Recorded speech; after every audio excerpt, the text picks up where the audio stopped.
ఈ వారం వృషభ రాశి వారికి ఎలా ఉందంటారు? వృషభ రాశి వారికి 4 గ్రహాలు యోగిస్తున్నాయమ్మ. 3వ రాశిలో రవి శుక్రులు, 4లో బుధుడు, లాభంలో రాహువు. ఉద్యోగంలో శుభ ఫలితాలు ఉంటాయి.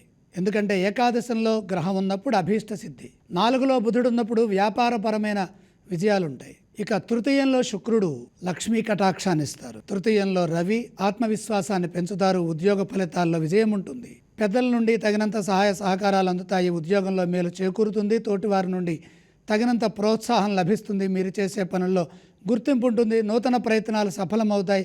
ఎదురు చూస్తున్న పనుల్లో త్వరగా పురోగతి ఉంటుంది. ముఖ్యమైన కార్యాల్లో అధిక లాభాలుంటాయి.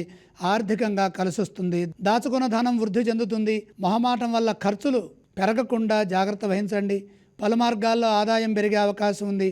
మంచి తెలివితేటలతో వ్యాపారంలో లాభాలని గడించడానికి కాలం సహకరిస్తుంది. బుధ బలం ఎప్పుడూ కూడా వ్యాపారపరమైన తెలివితేటల్ని ప్రసాదిస్తూ ఉంటుంది. ప్రస్తుత అవసరాలకు తగ్గట్టుగా ఆలోచించే వ్యాపారాన్ని మరింతగా వృద్ధి చేసుకునే వీలు కలుగుతుంది. కొన్ని విషయాల్లో ఎవరి మాటలు మనసుకు తీసుకోవద్దు. మీ లక్ష్యం మీకు సిద్ధించేంత వరకు వివాదాలకు దూరంగా ఉండండి. ఏదన్నా ఉంటే తర్వాత చూసుకుందాం అనే ధోరణితో ముందుకు సాగాలి. సౌమ్యమైన సంభాషణ శాంతినిస్తుంది. కుటుంబ సభ్యులతో కలిసి చేసే చర్చలు విజయవంతమవుతాయి. ప్రయాణాల్లో విజయం ఉంటుంది. శుభవార్త ఆనందాన్ని తీసుకొస్తుంది. ఈ వారం వృషభ రాశి వారు ఏ స్తోత్రం పఠిస్తే బాగుంటుంది? వృషభ రాశి వారు లక్ష్మీ ధ్యానం చేయడం మంచిది.